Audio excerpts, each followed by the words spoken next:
হায় হায়, জানোয়ার যতটুক চিনলো আমরাও চিনলাম না।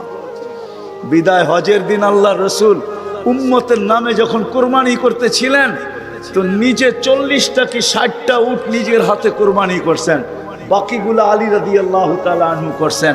আল্লাহ রসুল যখন কোরবানি করতেছিলেন, তো উটদের ভিতরে ঝগড়া চলতেছিল, কে আগে ছুরির নিচে আসবে। উট চিনছে যে আমি এই হাতে যদি জবা হইতে পারি তো আমি ধন্য হয়ে যাব, কিন্তু উম্মত চিনে নাই, যার জন্য চোখের পানি কোনোদিন থামে নাই। আমার কান্না তো এটাই, যার জন্য চোখের পানি কোনোদিন থামে নাই। জিবরিল মিকাইল জিজ্ঞাসা করছে, মা জালা আরাকা তাবকি, যখনই দেখি কাঁদেন কেন? বলছে, জিবরিল মিকাইল জান্নাত জাহান্নাম যেদিন থেকে দেখা আসছে, উম্মতের চিন্তায় আমার চোখের পানি থামে না, চোখের পানি শুকায় না। দুনিয়ার থেকে যেই মুহূর্তে বিদায় নিতেছেন, 9 ফ্যামিলি ক্ষুধার্ত, হাসান হোসাইন ক্ষুধার্ত, আলী ফাতেমা ক্ষুধার্ত, নিজে ক্ষুধার্ত, কয়েক বেলার ক্ষুধা। নাইলে আম্মা জান এই কথা বলতেন না যে খিদার তাড়না এতটুকু ছিল, ঘরে যদি বাতি জ্বালানোর তেল থাকতো তাহলে খিদা নিবারণের জন্য পান করে নিতাম। আম্মা জান আয়েশা রাদিয়াল্লাহু তাআলা আনহা বলেন, ক্ষুধার্ত কতটুকু ছিলেন। কিন্তু এটার জন্য কান্না না, আমার পরে 9 ফ্যামিলির কি হবে, আমার পরে হাসান হোসাইনের কি হবে। জানেন হাসান জবা হবে, জানেন হোসাইন জবা হবে কারবালায়, জানেন হাসানকে বিষ দিয়া দুনিয়ার থেকে বিদায় করে দেওয়া হবে, এই জন্য কাঁদতেছিলেন না। জিবরিল জিজ্ঞাসা করছে, আপনি কাঁদেন কেন?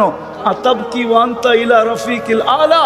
তো বলতেছে, জিবরিল জিবরিল জিবরিল মালাকুল মউত অপেক্ষায় আছে, অনুমতি অপেক্ষায় আছে বুকে হাত রাখার জন্য, কিন্তু এক প্রশ্ন এখনো চোখে পানি। বলছে, সেটা কি? বলে, ফামান লিবাদি লি উম্মতি, আমার পরে আমার উম্মতকে বুকে জড়ায় কে রাখবে, পাহারাদারি কে করবে, আমার উম্মতকে কে দেখা রাখবে, চোখে চোখে কে রাখবে।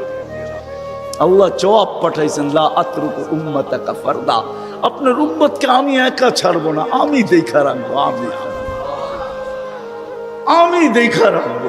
ওই রসুল চলেন, মনে উঠছে একটু শোনায় দেই, ওই রসুল যার দুরুদ, যার জুরুদ, বন্ধুর জুরুদ আল্লাহ যতদিন থেকে আসেন, আল্লাহ চিরঞ্জীব, আল্লাহ আউয়াল আউয়াল আখের, বন্ধুর দুরুদ কোনোদিন বন্ধ হইতে দেন না, আর কোনোদিন বন্ধ হইতে দিবে না।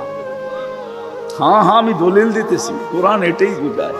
ইমাম সাহেবরা জুমার দিন এটাই পড়ে, ইন্নাল্লাহা মালাইকাতাহু ইউসাল্লুনা আলান নবী ইয়া আইয়ুহাল্লাযীনা আমানু সাল্লু আলাইহি ওয়া সাল্লিমু তাসলিমা। আমার এখানে 3টা প্রশ্ন আসে। আমার প্রশ্ন, আল্লাহ আমাদেরকে দুরুদ পড়তে বলতেছেন, আমরা তো কয়েকদিন পরে চলে যাব, আপনার বন্ধুর উপরে দুরুদ কে পড়বে?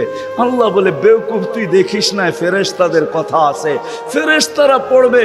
আল্লাহকে যদি প্রশ্ন করি, আল্লাহ ফেরেশতাও তো একদিন মারা যাবে, আপনি সাইনবোর্ড লাগায় রাখছেন, ইন্নী কাতাবতুল মাউতা আলা মান তাহতা আরশি আল্লাযীনা লা ইয়ামুত হাই লা ইয়ামুত ফাহুয়া ফাওকা আরশি।